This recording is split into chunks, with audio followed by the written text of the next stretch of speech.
عورتیں۔ قدیم پتھر کے زمانے میں عورتوں اور مردوں کے درمیان کوئی فرق نہیں تھا، دونوں ساتھ مل کر شکار کرتے تھے، ایک ساتھ بیٹھ کر پتھروں کو تراش خراش کر کے اوزار بناتے تھے، پھل، جڑی بوٹیاں اور بیجوں کو مل کر جمع کرتے تھے۔ وہ مرد کے ساتھ ساتھ رہ کر محنت و مشقت کے کام کرتی تھی۔ گھروں میں تصاویر بناتے وقت بھی عورتوں مرد ساتھ ہوتے تھے۔ اس زمانے میں کسی جائیداد کا تصور نہیں تھا۔ غذا کے لیے جو بھی حاصل ہوتا تھا اس میں سب مل کر شریک ہوتے تھے۔ کھانے کا کوئی وقت نہیں تھا، جب بھی غذا حاصل کر لی جاتی تھی اسی وقت اسے کھا لیا جاتا تھا۔ عمر، اس دور میں انسان جن حالات میں رہتا تھا اس میں اس کی عمر کم ہوتی تھی۔ اس کی زندگی کا دار و مدار اس کی جسمانی طاقت پر ہوتا تھا۔ جیسے ہی جسم کمزور ہوتا تھا اس کی توانائی جاتی رہتی تھی اور کوئی بھی بیماری اسے ختم کر دیتی تھی۔ اس کے علاوہ اس کی زندگی میں روزمرہ کے حادثات تھے، زہریلے جانوروں کا کاٹنا، جنگلی جانوروں سے زخمی ہونا یا ان سے مقابلہ کرتے ہوئے مر جانا۔ ان حالات میں لوگ کم عمر میں ہی اس دنیا فانی سے رخصت ہو جاتے تھے۔ بچے، اس عہد میں بچوں کے لیے کوئی بچپنا نہیں ہوتا تھا۔ جیسے ہی وہ چلنے پھرنے کے قابل ہوتے تھے اپنے گروہ کے لوگوں کی مدد کرتے تھے۔ اس وجہ سے ابتدا ہی سے وہ محنت کے عادی ہو جاتے تھے اور بڑوں کے ساتھ رہ کر غذا جمع کرنا اور شکار میں مدد کرنا ان کے لیے ضروری ہو جاتا تھا۔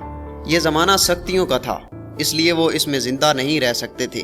جو جسمانی طور پر کمزور ہوں یا دوسروں کے محتاج ہوں، اس ماحول میں ہر فرد کو اپنا حصہ پورا کرنا ہوتا تھا۔ زندہ رہنے اور کامیاب ہونے کے لیے ضروری تھا کہ وہ نڈر، بے خوف اور طاقتور ہو۔ جنگ، اس زمانے میں ہمیں جنگوں کا پتہ نہیں چلتا ہے کیونکہ لوگوں کے گروہ خانہ بدوش ہوتے تھے، لوگ تعداد میں کم ہوتے تھے، ان کے پاس زائد مقدار میں نہ سامان ہوتا تھا اور نہ غذا، اس لیے دوسرے گروہوں کو جنگ کی ضرورت نہیں تھی۔ جہاں تک غذا جمع کرنا اور شکار کرنا تھا تو وہ لوگوں کی ضرورت سے زیادہ موجود تھا۔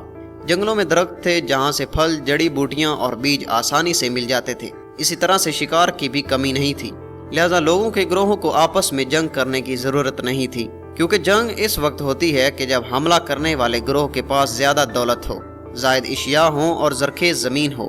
اس عہد میں فطرت انسانوں کی ضروریات پورا کرنے کے لیے انہیں غذا فراہم کر دیتی تھی، اس لیے ان کے لیے آپس میں لڑنے کا کوئی سبب نہیں تھا۔ حفاظت کا خیال، اگرچہ اس زمانے میں لوگوں کے گروہ آپس میں تو نہیں لڑتے تھے، مگر انسانوں نے پتھروں سے جو ہتھیار اور اوزار بنائے تھے وہ انہیں جانوروں کو مارنے کے لیے استعمال کرتا تھا، اس لیے اس کی فطرت میں خون بہانا شامل ہو چکا تھا۔ وہ خود کو اپنے ماحول میں دشمنوں میں گھرا ہوا دیکھتا تھا، اس لیے اسے ہر وقت اپنی حفاظت کا خیال رہتا تھا۔ اس حفاظت کی خاطر اس کا بھروسہ اپنے ہتھیاروں پر تھا۔ پتھر کے یہ ہتھیار اور اوزار اسے غذا بھی فراہم کرتے تھے اور اس کی حفاظت بھی کرتے تھے۔ اس ماحول میں انسانی فطرت بنی کہ جس میں ساتھ ملنا اور دوسروں کے ساتھ شریک ہونا بھی شامل تھا، تو دوسری طرف وہ اپنی حفاظت کے لیے لڑنے اور خون بہانے کے لیے بھی تیار تھا۔